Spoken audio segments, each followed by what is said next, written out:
Welcome back, soccer fans. Let's jump right into another huge update. Today we have transfer market updates, breaking news, and so much more. But do me a favor, hit that like button right now to help out and subscribe to the channel if you haven't yet. If you are new here, make sure to turn on those notifications so you never miss any of our daily football content. Let's get right to it. Let's start by checking out Casemiro's highly anticipated debut for Inter Miami. After endless months of wild transfer rumors about his next club, the Brazilian veteran midfielder finally stepped onto the pitch for the team owned by Lionel Messi.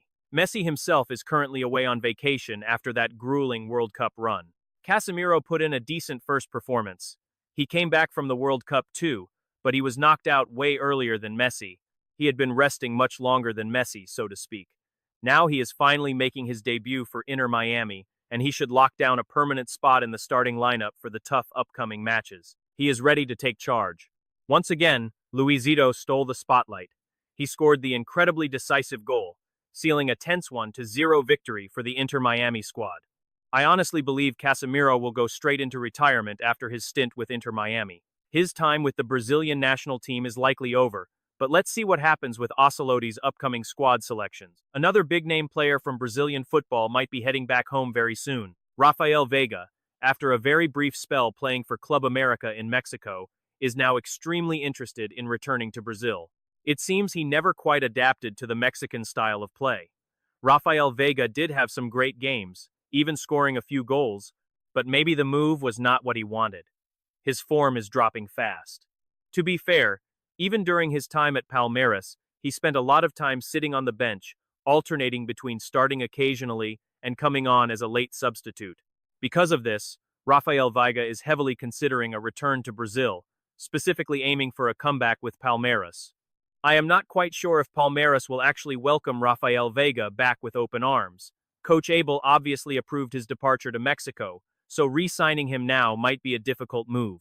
Several major Spanish and British newspapers reported some massive news today.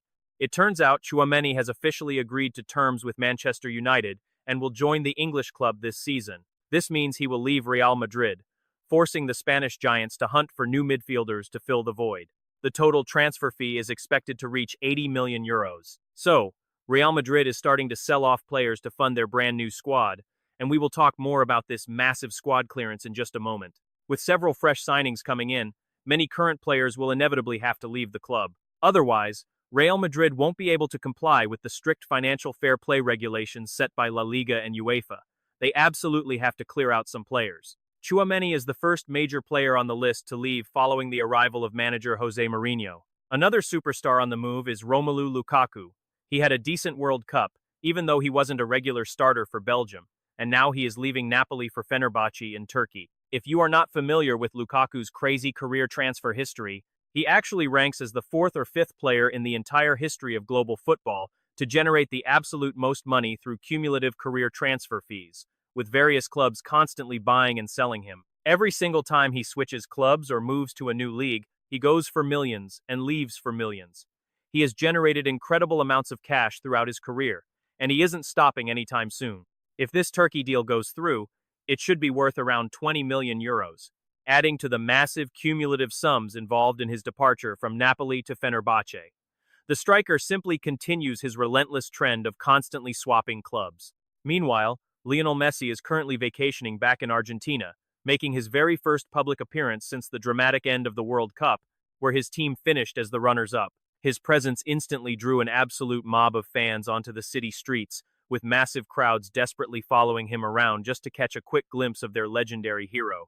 The sheer volume of people completely blocked the streets, stopping traffic as they waited for Lionel Messi, who was visiting the stadium in Cordoba. So there you have it, Messi surrounded by an intense crowd. The superstar could barely even exit the building he was in. The crowd went wild. Argentine fans tried getting close, but failed. The roads were completely jammed and gridlocked as Messi tried to move through. Things got incredibly chaotic for him during this arrival, didn't they? Staying with talented Argentine players, goalkeeper Dibu Martinez might also be switching clubs, and this time, his surprise destination could be Juventus. Keep in mind, Martinez pulled a very similar stunt during the last transfer window, insisting he was ready to leave the club, and even going as far as waving a final goodbye to the Aston Villa supporters. However, he had to crawl back, because his potential agreements with other teams fell through completely. He ended up staying at Aston Villa after all, but now, he is starting the exact same exit drama early, pushing hard for a massive summer transfer to Juventus. We will have to wait and see if he actually seals the transfer this time, or if he decides to stay with Aston Villa as they rebuild. Aston Villa has been making some fantastic signings for the new season, so they will likely fight hard to keep Martinez. As for Neymar, yesterday he made his highly anticipated return to the pitch for Santos, following a long injury layoff and his recent World Cup run with Brazil. So Neymar finally returned to the pitch against Chapecoense, a match that ended in a dramatic 2-2 draw in the Brazilian Championship, right? That game with Neymar was honestly just so bizarre, was not it? Because Neymar was sending messages to everyone, complaining and arguing throughout, which we will analyze, but he still managed to score 2 huge goals. Let us be honest, Neymar was clearly out of match fitness, yet he was still arguing and responding directly to those constant provocations. He was mocked by Neto all week for playing a poker game, so Neymar went out, scored twice, and celebrated by taunting absolutely everyone in sight. Honestly, Neymar does not seem to care what he says anymore. The man has absolutely zero filter left. And as if that was not enough, Neymar managed to pick up a yellow card, suspending him from the next match where Santos really needs him. The pitch was absolute chaos because, let us be real, Neymar was getting heavily fouled throughout the entire game. Opponents kept hacking him from behind, but the referee either took forever to blow his whistle or refused to show a yellow. It was non-stop provocation because opponents know if they push his buttons, he will react. They demanded a booking, and Neymar eventually got a card. Now Neymar is officially suspended for the next Santos game, meaning they will have to play without their star man. And you can bet he was absolutely furious about it. He definitely just handed Neto and all his critics a massive weapon to use against him this week. You can prepare yourself, because every single sports journalist who has a beef with Neymar is going to run wild with this story. Meanwhile, FIFA President Gianni Infantino has pulled off another embarrassing stunt, something I have honestly never seen them do before.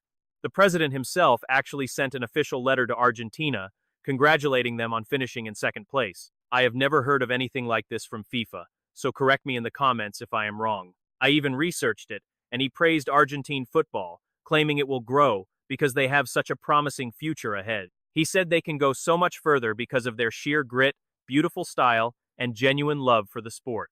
Honestly, look at how he was celebrating Argentina. It makes total sense when you think about it. The guy clearly supports Messi and wanted Argentina to be champions, so now he is going out of his way to flatter the Argentines with all this praise. Meanwhile, Real Madrid is starting a major movement to sell off some key players. The transfer market in Spain is going to be incredibly busy over the next few weeks. We need to keep a close eye on this because Vinicius Junior's contract renewal is getting more complicated financially. And according to the Sport newspaper, Florentino Perez has officially set a price tag on Vini. That means 160 million euros is the price to pry Vini away from Real Madrid. That translates to nearly 1 billion reais for Vini right now, mainly because Real Madrid must offload several of their current players to clear space to sign Rodri, you know? Diomande will also require a massive transfer fee to finalize the deal. So look, these are highly expensive players, and if Real Madrid does not sell anyone, as I mentioned, Tchouaméni is going to be one of the first out the door. Even if they sell Vini Jr. to sign 3 incredibly expensive players, we still have to see if they can actually comply with financial fair play. At least the price is set. According to the Sport newspaper, Florentino Perez has made up his mind. Anyone who wants to buy Vini from Real Madrid will have to pay 160 million euros, and he only has 1 year left on his contract. Since you made it to the end of this video, please share it with your friends and drop a like. See you in the next video.